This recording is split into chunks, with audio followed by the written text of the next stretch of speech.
Hey guys, welcome back to Reserved Investments on YouTube. So you're ready to go into another direction. I always have to ask that in some of my videos because we go off on tangents on this channel. Because again, this channel is devoted to the entire antiques and collectibles trade and also antiquities and art.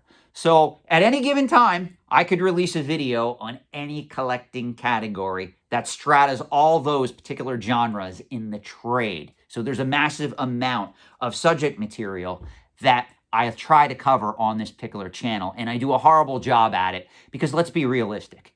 Nobody can comment on every single collecting category or collecting genre out there on a regular basis and still pull in a large audience. It's very difficult to do.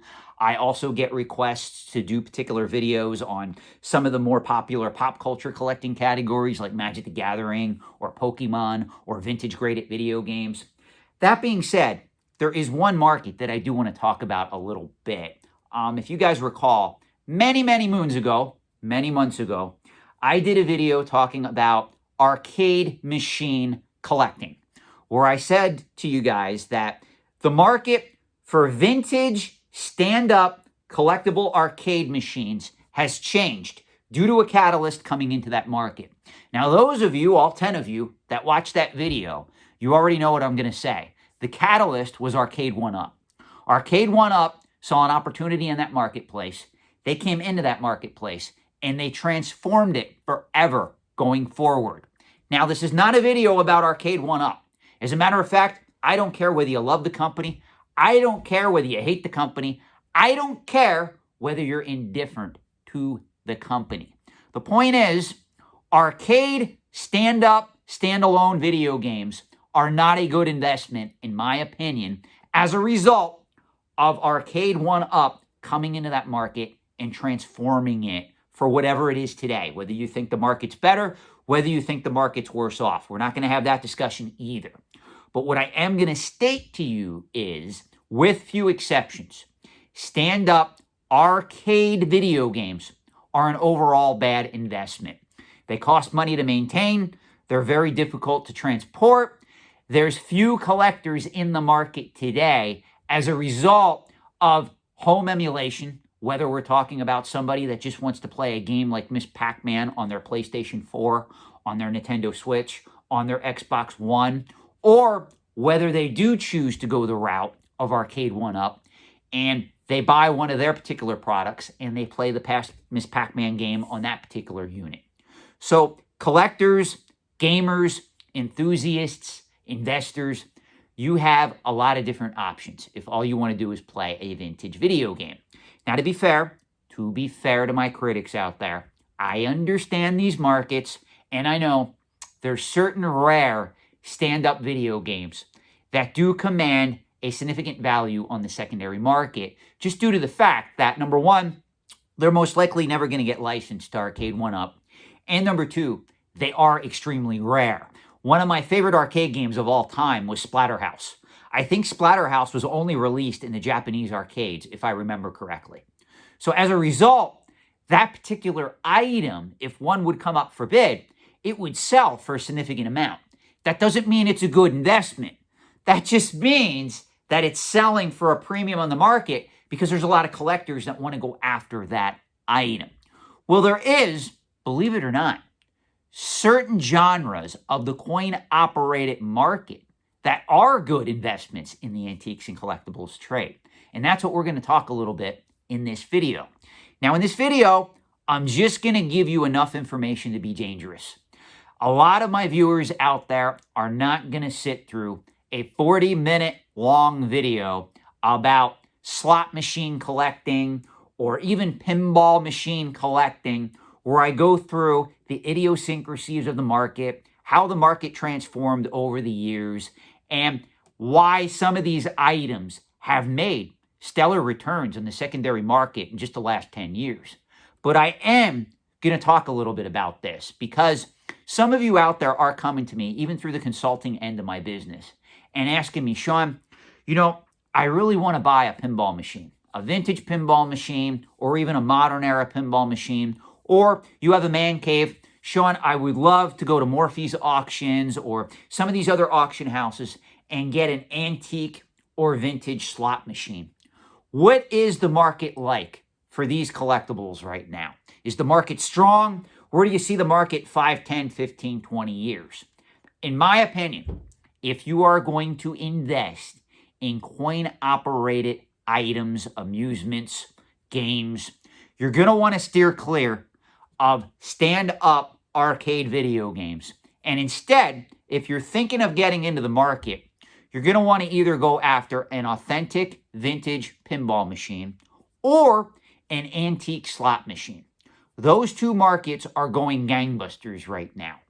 Now, for the record, if you are a novice, if you are somebody who is not financially established, I will tell you to steer clear of this market.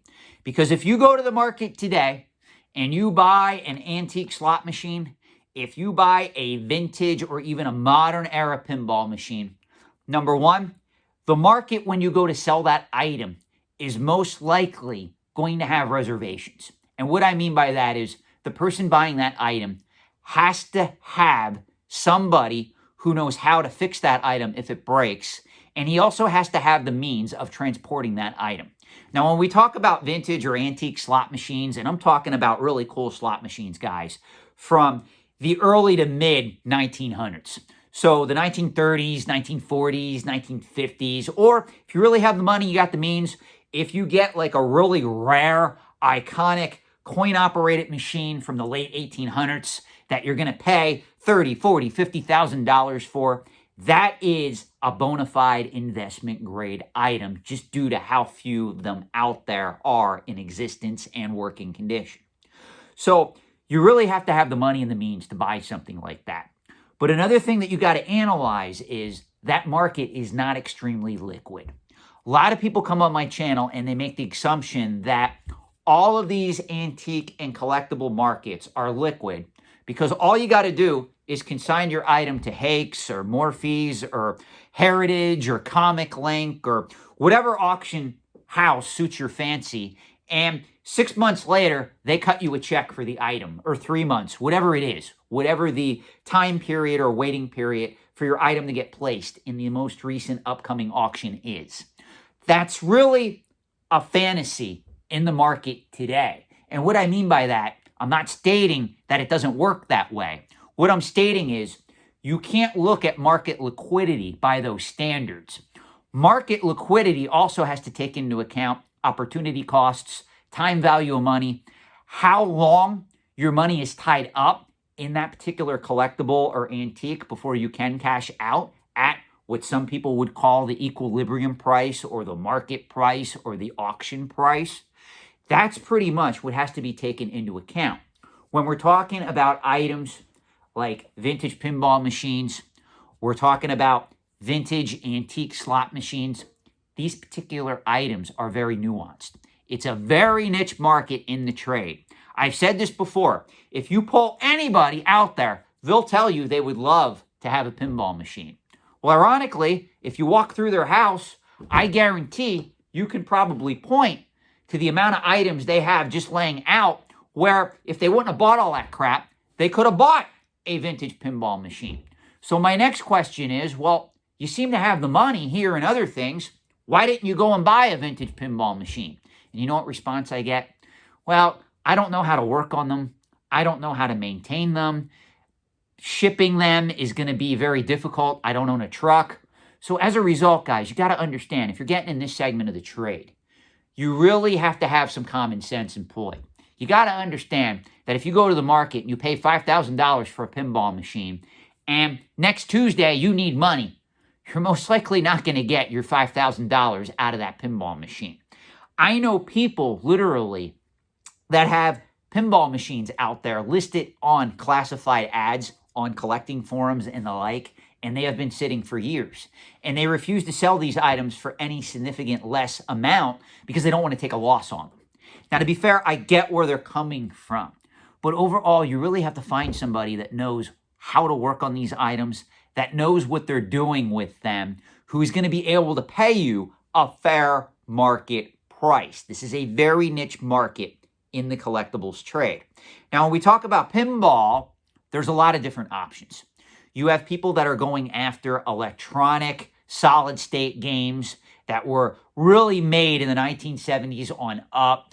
Now you have people also that want to go back and they want to collect the antique pinball machines that were popular back in the 1930s, 40s, 50s, and 60s.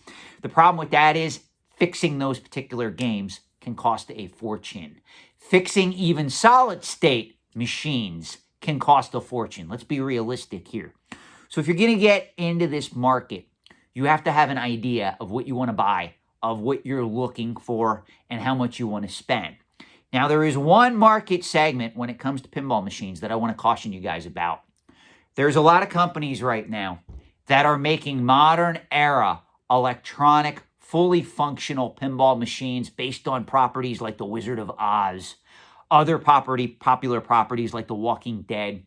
And they are literally making a lot of these machines in limited quantities, and they're allowing you to buy them for $5, $6, $7. I've seen some selling for $8,000 on the open market. Well, there's a lot of people that are reaching out to me, Sean, if I pay $7,000 for one of those machines and they only make, let's say, 200 or 300 of that machine, number one, it's rare, and number two, I'm buying a brand new pinball machine. I don't have to worry about that pinball machine breaking. It's going to come with a warranty, most likely.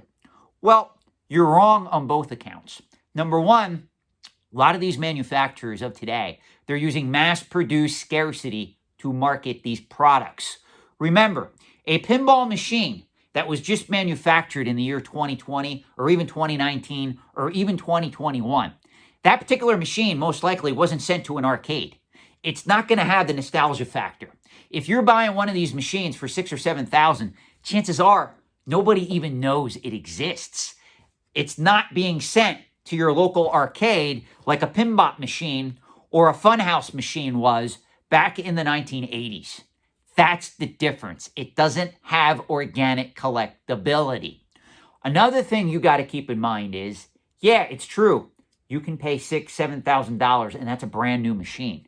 But if it breaks and it goes out of warranty, you're still going to spend a fortune getting that machine fixed. You are far better off if you want to get in this market and you just want to buy one pinball machine because you have a passion for it and you want to get your feet wet into this market. You are better off going after a machine that was made after the 1970s. That is a solid state machine that is being sold by a reputable reseller who offers some type of warranty or some type of protection plan, or if you call them and your pinball machine that you've had for 8 months finally decides to take a crap, you can call them and they can at least get it fixed for you or get it up and running. That's your best bet if you're going to play this market. Now, to be fair, pinball machines and also antique and vintage slot machines have been soaring on the secondary market in value for the past 10 years. The problem is a lot of the Timmies out there are just looking at the monetary gains. They're not looking at the cost of storage, moving the machines, owning the machines, maintaining the machines, opportunity costs, time value of money. So when you go on some of these Timmy-controlled collecting forums, you're going to see people state, well, I bought a pinball machine back in 2004, and if I sold it today, I would make X thousands of dollars. And when you factor it out, well, gee, that's like 8-10% per year. That's pretty amazing. What they're not telling you is the machine broke down 3 times.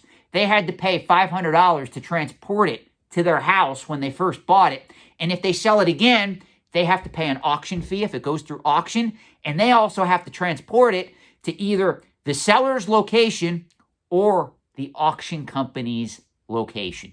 So either way, they're paying astronomical fees to move around and transport this stuff that they're not taking into the equation. Now, can you make money in these markets? Yes, but they are better left to people who really know how to fix this stuff. For instance, if you tell me, Sean, I'm passionate about pinball machines, I'm passionate about vintage and antique slot machines, and I have an electrical engineering degree. I fix all this stuff myself. As a matter of fact, on the side, I refurbish old pinball machines. First, I'm going to bow down to you because you are my hero to have all that knowledge in this particular market, and you can use that to your advantage. You can literally put classified ads out there where you'll buy all these broken and damaged machines and items, you'll fix them up, and you could get a really profitable secondary market business going where you fix these items, you refurbish them, you bring them to market, and you sell them for a premium. And there's a lot of people that'll want to do business with you, especially if you offer the ability to go to some of these people's houses or give them the tools needed to fix these machines when they break down. So that's how I'm going to end this video, guys. Yes, pinball machines, if you look at nothing but the numbers, they have been a stellar investment for the past 10 years. I'm talking about vintage post-1970 pinball machines. However, once you start looking below the surface, you're going to see the risks to that market for most people outweigh the rewards. I also want to mention, and I don't do this normally, there is an excellent collecting community devoted to pinball machines called Pinside. www.pinside.com. Now, to be fair, there are speculators operating on that forum, but I will sometimes lurk on that forum, and the one thing that I do notice is there's a lot of knowledgeable people who are really trying to help other people getting involved in that hobby. So I hope that that advice is helpful. If you want to check out that forum, again, I'm not corporately sponsored. I have no affiliation with the Pinside Pinball Collecting Forum, other than the fact that I think it's a cool site, and I think that you should know about it. Thank you for watching. I hope this video served you well. Have a great night.